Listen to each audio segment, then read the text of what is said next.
Hi everyone, welcome back to another story time. Today we're going to read the story of the three little pigs and the big bad wolf. The Three Little Pigs and the Big Bad Wolf. As we're reading, remember to listen for the folktale characteristics and the story elements. To my wife, Elizabeth High. One morning a long time ago, an old sow called her three little pigs to her and said, "I have something to tell you." "I love you all very much," she went on, "but you're now big enough to go out into the world and make homes for yourselves." So that very day, the three little pigs said goodbye to the old sow and left off down the road. "Build yourselves good, strong homes," the old sow called after them, "and watch out for the big, bad wolf." They hadn't gone very far when the first little pig saw a pile of straw in a nearby field. "I can build a cozy house inside this pile of straw," he cried, "and the big bad wolf will never find me." So while he started building his house, the other two little pigs went on down the road. A little while later, when they were passing a big pile of sticks, the second little pig said, "I can use these sticks to build a house so strong the big bad wolf could never get inside." So the third little pig went on down the road alone. He had gone quite a way across a bridge, past a turnip patch, and around a bend when he saw a tiny brick house that nobody had lived in for a long time. It had a good strong door, and when the little pig went inside, he found there was even a fireplace and a little black kettle on the hearth. "The big bad wolf could never get in this brick house," he said to himself. So he shut the door and made himself a home. Let's stop and think about the story elements and folktale characteristics so far. Who are the characters in the story? Are you noticing that some of those characters are good and some are bad? What's the setting? Where's this story taking place? Can you tell if there's a problem yet? Now think about folktale characteristics. Are you seeing a group of three? What about personification, where animals act like people? Okay, now for the rest of the story. For a long time, the three little pigs lived safely in their new houses. Then one day, the big bad wolf came to the first little pig's straw house. He scratched at the door and called out, little pig, let me come in." "No, no," cried the little pig. "By the hairs on my chinny chin chin, I will not let you in." "Then," growled the wolf, "I'll huff and I'll puff and I'll blow your house in." And that's just what he did.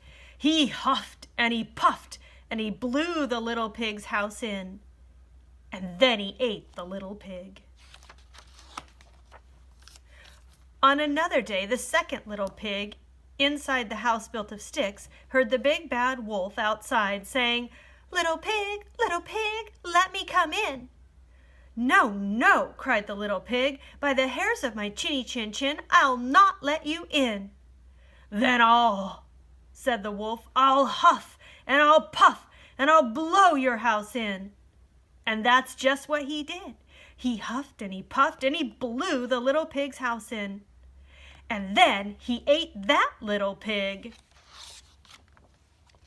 A few days later, the third little pig looked out his window and saw the big bad wolf looking in. Little pig, said the wolf, "let me come in." "No, no," cried the little pig, "not by the hairs of my chinny chin chin, I'll not let you in." "Then," snarled the wolf, "I'll huff and I'll puff and I'll blow your house in." Okay, let's take another break and think about our story elements. Have you identified the problem? I think we can all tell that that big bad wolf is trying to get in the pigs' houses and he's eating those pigs. Also, have you noticed some repeated phrases, words that are being used over and over again in the story? Okay, let's see if we can find the solution at the end. But no matter how hard he huffed and puffed, he couldn't blow the little brick house in. Now the big bad wolf was very angry when he found that he couldn't blow the little pig's house down.